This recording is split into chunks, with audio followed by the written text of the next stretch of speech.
1968 would be what I remember. Mm-hmm. And we were in the little church that faces George Street. Yes. We came to Findlay, and I didn't know where the church was. I called the police. Did you really? And I asked them where the Church of the Nazarene was. We just had that rectangular building. Yes. Well, we didn't have any bathroom. Oh. You know, so if you came, you had to make sure you could wait. Right. And so then they built on the wings at the end, the north end and the east side, that whole side, which gave us a bathroom. That was the idea. They put in the bathroom in that one wing. What did you think about when they started talking about moving from the little church over on George to building over here on Broad Avenue? What did you think about that? Did you think that was a good idea, or yes, did you? Of course. Yeah. That was a step up for us. It was, yeah. Was your church growing and getting more families so that you needed more room? Yeah. Yes. Mm-hmm. And so that's what we wanted. Mm-hmm. We wanted to grow, and we wanted new families. The big job he had in there was finding a new location for our Broad Avenue church. Oh, now tell me about that. You were involved in the choice of which direction you went? I was out running around with Denny Bishop, the realtor, and we was looking on for, for about a month or two. Mm-hmm. And I happened to go down Broad Avenue, and there was a sign there.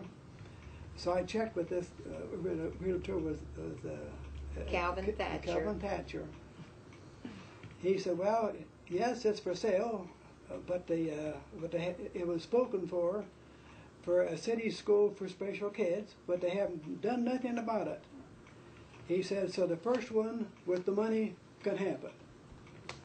And so we had money? I went back, we had the money? Right back to the church and talked to Pastor about it then. Yes. So he called a board meeting, and so right away then they bought it. But he said money, not a check. Right. I said, we don't work like this. We have to go through the district now. He said, well, you have to, when the money's here, you get the land. Yeah, right. So we worked real fast. You worked fast. Mm-hmm. What do you think about the next 100 years for the Church of the Nazarene? Where do you think we should be going? Are we doing all right? Or what do you think about I think they'll still be around. Mm-hmm. Mm-hmm. Lord willing, I hope. Yes. Yeah, me too. So, with our kitchen on the one we have there on Broad, it ought to be around for a while. That's right. That's right. Well, we have been in our church through thick and thin. Disappointments in what happened at church or things like that, you know. And I'd say you don't give up. You don't give in and march off to another church. Get into a church and get with other Christian people and help pray and help visit and help get some of the classes started and get the older people involved.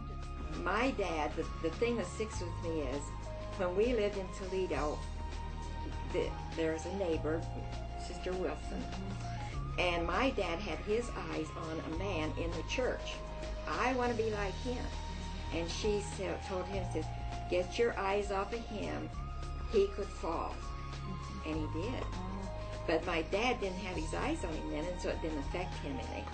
And I always think about that. You just don't get your eyes on people, and then you'll pretty well stay safe, you know. You do. You stick with the Lord, don't you? You do. And he is steadfast, isn't he? Right. Yeah.